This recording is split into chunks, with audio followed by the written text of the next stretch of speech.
Man United close to agreeing supporter share scheme following disastrous European Super League move that saw fan protests. Manchester United are close to agreeing a new fan share scheme in a bid to make amends for their part in the European Super League scandal. According to the club, discussions with the Manchester United Supporters Trust must have been underway for many months to get the scheme up and running.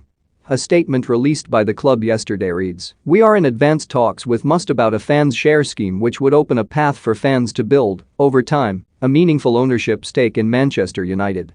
This would give fans a strong collective voice within our ownership structure and help cement a new spirit of long-term partnership between fans and the club. There are significant legal and regulatory complexities being worked through, together with Must and expert advisors.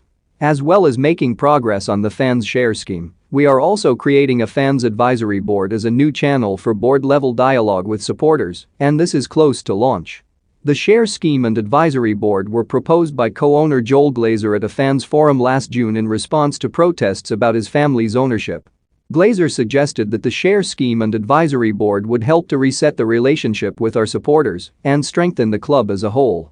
Join Sun Vegas, get a free £10 bonus with hundreds of games to play, and no deposit required, TSNCS apply. It came to light that Glazer had played a major role in the club's involvement in the controversial Super League, which saw fan protests amp up in April this year.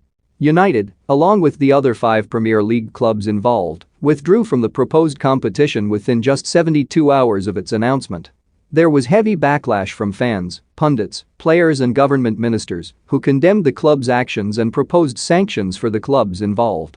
United, Arsenal, Chelsea, Tottenham, Liverpool, and Arsenal all agreed to pay a £25 million fine and take a 30-point deduction if they attempted to revive the plot. A group of 20 protesters invaded the United training ground to protest the Glazers' ownership of the club, with the players having calmed them down. Their match against rivals Liverpool was then in jeopardy after a further Old Trafford protest involving around 10,000 fans almost spilled out of control. Around 100 fans stormed Old Trafford's grounds before kickoff, and others blocked the entrance to the Lowry Hotel, stopping the players from leaving. And the new fan share scheme has been officially announced 7 months later to appease the club's supporters, capping off a difficult year at Old Trafford.